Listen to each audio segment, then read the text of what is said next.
I will honestly say, when I changed my type, that's when my life actually changed. Who you date is so important to your future. It's so imperative that you make the right choice when it comes to your dating life. The same way that if you've planned out your day and you've said, I'm going here, you're not going to take a random route and just assume that it's going to get you there. You have a clear route and you know what will work for you. You know that I can get this lane of transport. I can go on this type of bus. But there are certain buses, there is a certain route that I cannot take. When you are dating, it's so important that you have a clear goal first of where you're going in life. Dating without knowing where you're going in life is very dangerous, because who you date can determine how far you go in life. You know, there's a saying that says birds of a flock fly together. Who you associate yourself with can determine the outcome of your life. Not everyone is strong enough to have a environment or to have a group of friends that do not help them get to their destination and still make it to their destination. You can date someone, but unless that person is able to aid you in where you're going in life, that's the wrong person for you. And I see so many women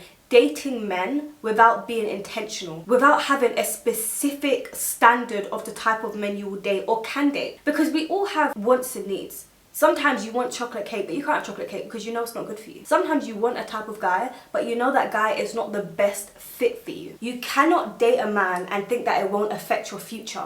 You cannot just allow any type of guy that tickles your fancy to date you and think it won't affect your progress in life. Just because a guy comes into your life and you like him, you first need to vet him. Which is why I always say you first need to know where you are going in life, because when you know where you are going or you know where you want to go, there are certain men you just will not date. There are certain guys you will just not allow in your life or even in your atmosphere, because realistically, what do you measure the type of men that come into your life by? Like, what standard do you hold them to, or is there no standard at all? Because realistically, a lot of women, as soon as feelings get involved, standards go out the window and we find ourselves in situations that we wish we never allowed ourselves to get into. Why? Because we wasn't choosy, we wasn't picky enough with the guys that we let into our lives, and then we end up with heartbreak. We end up doing things we said we never wanted to do. We end up finding ourselves changing, or we see that the guy changes, or we notice that my life is changing in a way that I don't want it to change, or, and I say it's probably the worst thing of all, we end up with a baby and it doesn't work out afterwards. That's probably one of the worst situations you can end up in.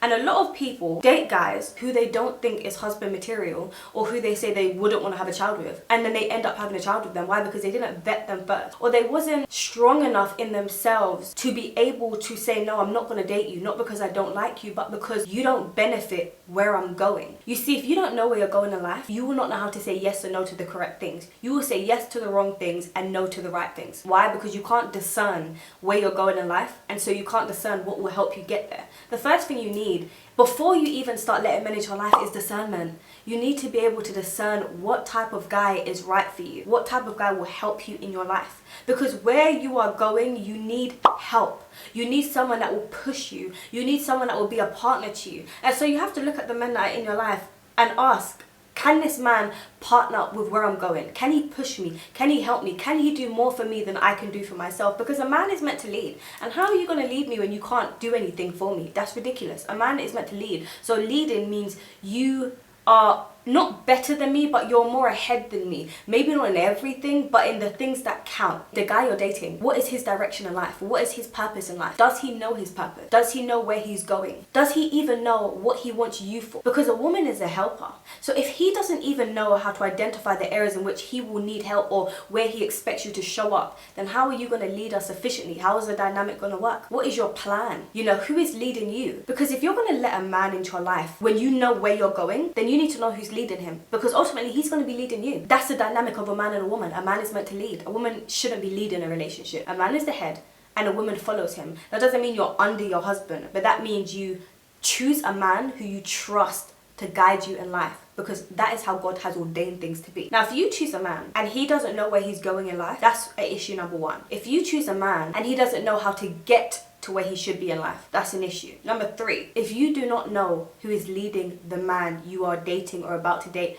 that's an issue. Because a man who is leading you needs to be led. How can the blind lead the blind? You need to know where he's getting his information from. You need to know where his morals come from. What does he believe in? Because one thing I believe is that a man that stands for nothing will fall for anything. What does he stand for? What does he believe in? What is the man you are dating or the man who you are about to date? What is his belief? What does he believe in? His love for you, where does that come from? You know, I always say, how are you going to date a man who isn't led by God? Where does your security come from? You allow a man to come into your life. You You allow him to just get you so easily. All he has to do is compliment you, show you a bit of attention, and all of a sudden, yep, we are dating because we like each other.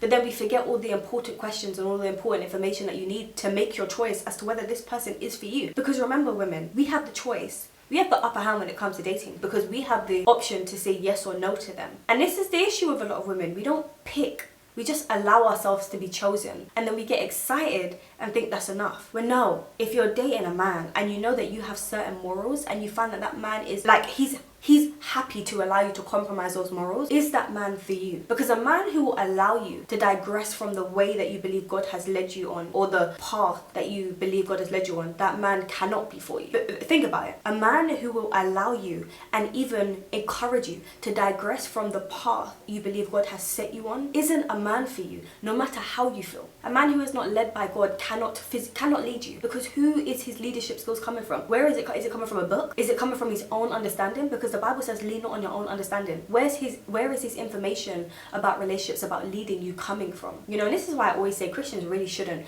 date outside of their faith, because marriage is from God, it's from Jesus, it's from the word. So how are you going to date someone that can't understand marriage within its original context? How are you going to date someone that can't understand your purpose? Because then they can't help you. You're going to be doing it all by yourself. My life did not change until I changed my type. I always knew I'm going to be successful, but there was a point that I decided that I'm going to be successful. There's a difference between knowing something and deciding that it will come to pass. I know I'm going to be successful, but I'm now deciding to take the steps to be successful. That was the difference. I think by the time I hit 21, I decided to be successful. So I knew once I decided to be successful, I'm now deciding who will help me get there. And I understood the type of men that I was dating before couldn't even help me put a flipping shoe on to get to where I'm going. The type of men I was dating, and what I'm about to say, I'm in no way talking down to these types of men.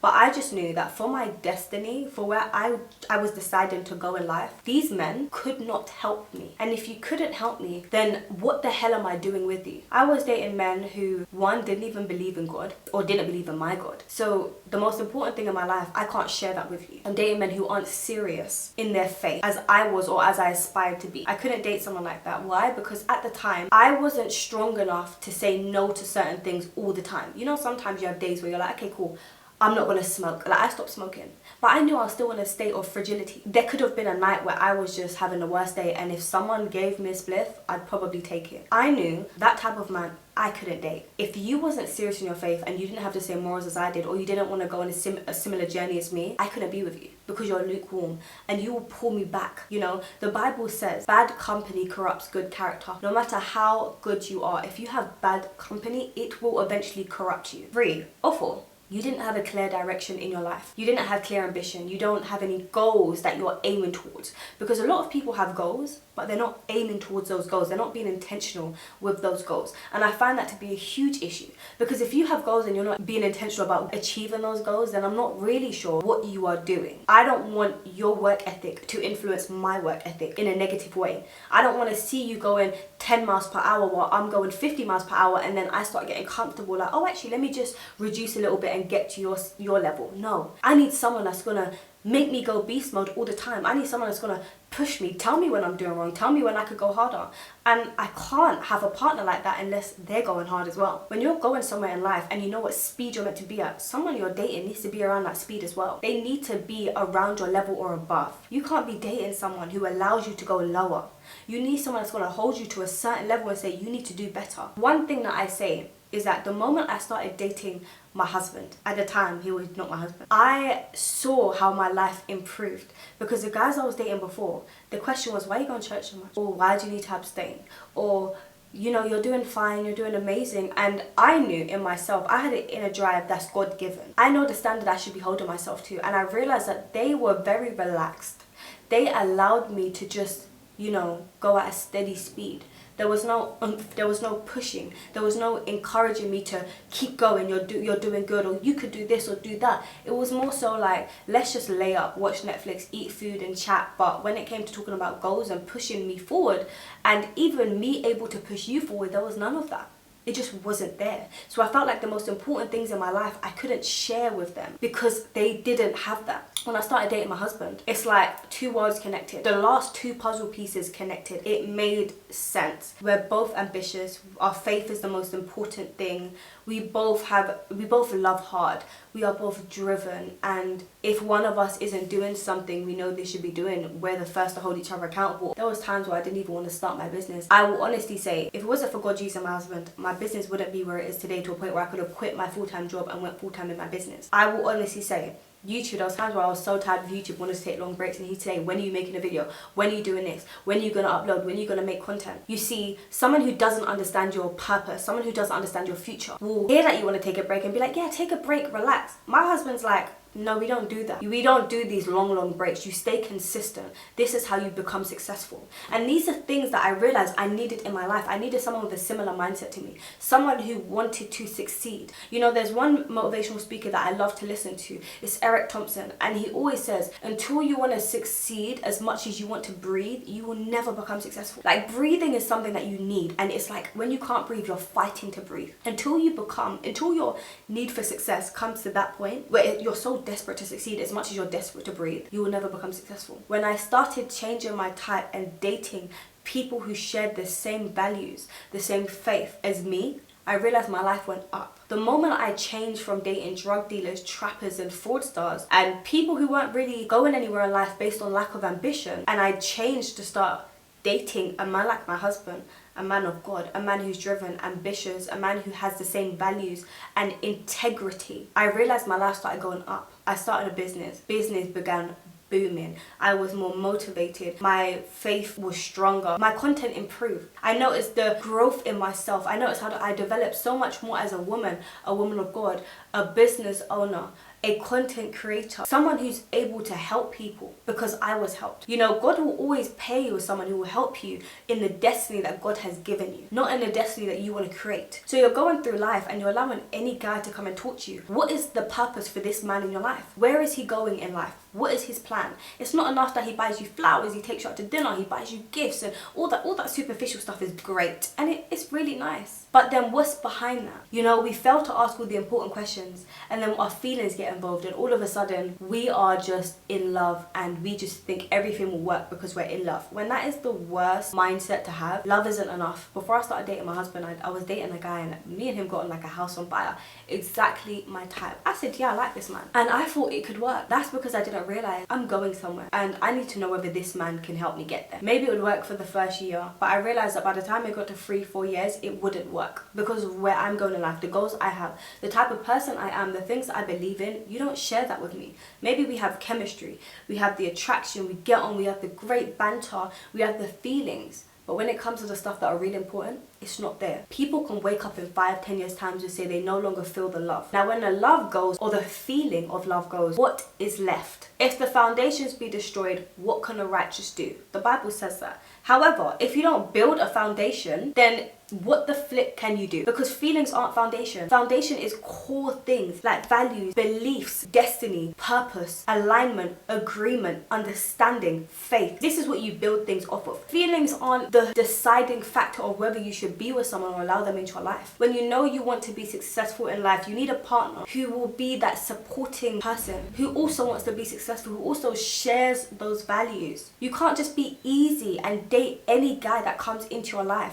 Any guy comes into your life and he can just date you just because he shows you a bit of attention, he spends a bit of money, he's nice, he's handsome, he's attractive. Okay, what else? Because anyone can come into your life like that. Like, what are you judging men by? What standard are you holding them to? Because you should be choosy with men. Women have the upper hand. We get to choose whether or not we accept a man. You don't have to pick any guy that comes into your life because you don't know if you'll get a better one. The fact that you got that one proves that you'll get a better one. I didn't want a man that would just be laid back and allow me to do my own thing. No, I wanted a man that was very present in my life, present in my goals, present. Because that is what partnerships are. You are present. There's no area of my life that you're not present in, or I can't share with you. One thing I always say is when you're dating someone, if they stay the way they are for the rest of their life, can you accept that? We don't fall in love with potential because potential isn't guaranteed. So many women want to date for potential. Oh my gosh, he's going to be great. He's going to do this. He's going to do that. What happens if he doesn't become that? You're going to need someone who's going to make you better. Who's going to help you be better. Because I hate when I see women doing themselves an injustice. You don't have to date every man that comes into your life. You can be choosy and you should be choosy. You shouldn't even make it easy for men to date you. The man you are dating, or the man you are about to date, or the man you will date, make sure they reflect where you are going and not where you are. You don't date for where you are, you date for where you're going. Because you could be dating them today and it works. In 5 years time, will it work? You might choose the wrong person because you don't know where you're going. That's my parting words. But girls, I hope this video blessed you and I hope you enjoyed it. For those of you who don't know, I'm Lakeishaa. I make faith-based content, motivational content, girl talk, self-development videos, and if you think that will be for you, then please subscribe, like this video, comment down below your thoughts, and please turn on your post notifications so you never miss an upload, okay? But I will see you in my next video. Bye.